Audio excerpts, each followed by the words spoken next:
මේකේ මේ පාදේ සමානයි. එතකොට අනිවාර්යෙන් අපි ගන්නවා දැන් සමදිපාද ත්‍රිකෝණ ප්‍රමේයයට අනුව මොකද සමාන පාද වලට සම්මුඛ කෝණ සමාන වෙනවා නම් මෙතන 65යි නම් අනිවාර්යෙන් මෙතනක් කීයද? අංශක 65යි. එහෙනම් x ළඟේ කීයේ? x සමානයි 65යි. දැන් අපිට ලේසියෙන් අරගන්න පුළුවන් මොකද්ද? මෙතන 65යි මෙතන 65යි 130යි. නේ? එහෙනම් අභ්‍යන්තර කෝණ ලයින් 180 නිසා 180ෙන් අඩු කරනවා කීයද? 130. නේ? අපි මෙතන එනවා අපිට කීයද? අංශක 50. එහෙනම් y කෝණය කීයේ? අංශක 50. එහෙනම් x සමානයි 65යි y සමානයි අංශක කීයද? 50. ඔයගලන්ට ඔක හරි කට්ටිය. තිතිජරි. හරිද? මොකද හරි? හරි. අපි ඊළඟට කියලා බලමු. අන්න මේක නම් අර කලින් ගානට වඩා ලේසියිනේ. අපිට එක කෝණයක් දීලා තියෙනවා අංශක 70යි කියලා. ඒතර අපි දන්නවා අනිවාර්යයෙන් මෙතන x අකුරයම නේ කොහොමද දීලා තියෙන්නේ? මේ කෝණ දෙක එක සමානයි. නේ? එහෙනම් 180ෙන් 70ක් අඩු කරලා n 110 සමාන මෙතන යනකොට මේ කෝණ දෙකටනේ. පාර දෙක සමාන නිසා. අපිට තව සමදිපාත කෝණයක් ලබනවා. එහෙනම් මේක දෙකෙන් බෙදුනොත් එන අංශය කීයද? අංශක 55 50. එහෙනම් x ළඟේ අංශක 55. හරි. ඉවරයි. අපි යන්නේ ඊළඟ එකට. මෙන්න මේක දීලා තියෙන ඔය ත්‍රිකෝණ එක කොටස සහ දෙක කොටස කියන කොටස් දෙකම එකට සම්බන්ධ වෙලා. නේ? එක කොටසදී අපි ඉගෙන ගන්න මොකද්ද? ත්‍රිකෝණයක පාදයක් දික් කිරීමෙන් සෑදෙන බාහිර කෝණය.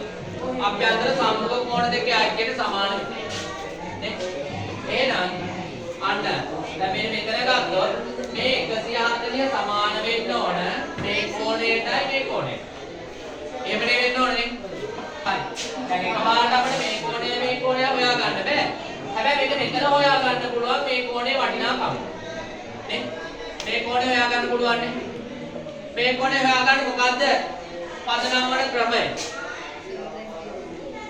මෙතන කරේකා මතකයේදී පද්ද කෝණයි අංශක 180යි කියන එකනේ. එහෙනම් මෙතන ගියේ අංශක 40යි. හරි. දැන් එතන 40 ඇස්තිව මෙතන ගේනම හොයා ගන්න පුළුවන් අපිට. නේ? එතන 40 ඇස්තිව මෙතන ගේ හොයා ගන්න පුළුවන්. මේ කොහොමද? මෙතන 40යි මෙතන 90යි නේ. එතකොට 40යි 90යි 100 කීයේ? 30යි නේ. 40යි 90යි 130යි. එහෙනම් මෙතෙන් එන්න ඕන කීයද මෙතන? ඒක වෙන්නේ නැහැ ඉතින් තියෙන විදියට. නේ? 50යි නේ. එතකොට මේක ත්‍රිකෝණයක් විදියට ගත්තොත් 180ක් වෙන්න ඕනේ. හරි. ඊට පස්සේ අපි මේ පැත්තට ගිහිල්ලා බලමු. මෙතන අපිට අරගන්න පුළුවන් 40යි කියලා. ඒ කොහොමද 40යි කියලා අරගන්නේ මෙතන? මේ ත්‍රිකෝණය ගත්තොත් සම්පූර්ණ මොකද්ද? සම ත්‍රිපාද ත්‍රිකෝණයක් නේ. මෙතන 40 නම් මෙතන කීයද? 40යි. මේ පැත්තයි බලන්න දෙයක් නැහැ. මෙතන 90 මෙතන 90යි නේ. මෙතන ආයි කීයද බලන්න. මෙතන 50. දැන් අරකට අපි බලමු වැඩේ හරියනවද කියලා. මේ කෝණයයි මේ කෝණය නැත්නම් මේ සම්පූර්ණ කෝණය මේ කෝණය එකතු 140ක් වෙන්න ඕනේ. එහෙම වෙනවද? මෙතන 50යි 50යි 100යි මේ හැඩේ ගැන ඉතින් හිතන්න එපා. මෙතන අතරම 100ක් නැහැනේ. ඒ ත්‍රිකෝණය ඇදිච්ච විදිහ හරිනේ. මෙතන 100යි මෙතන 40යි 140. අවුලක් නැහැ. අපි අර කෝණ ටික අරගන්න පුළුවන්. අපේ නාමය දෙනවා BCE. කො BCE. මෙන්න BCE. අංශක 40. BAE. කො BAE. මෙන්න BAE. ඒකත් 40යි. ඊට පස්සේ AEB නේ.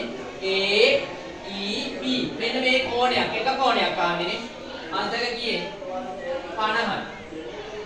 ආයහනවා AEC මොකද? AEC මේ සම්පූර්ණ කෝණය. කෝණ දෙකේම එකතුවනේ. අංශ කීයේ? 50යි 50යි 100. තේරුණාද ගත්ත විදිය? එකක් ගානක් එන්න පුළුවන් විභාගයට හරිනේ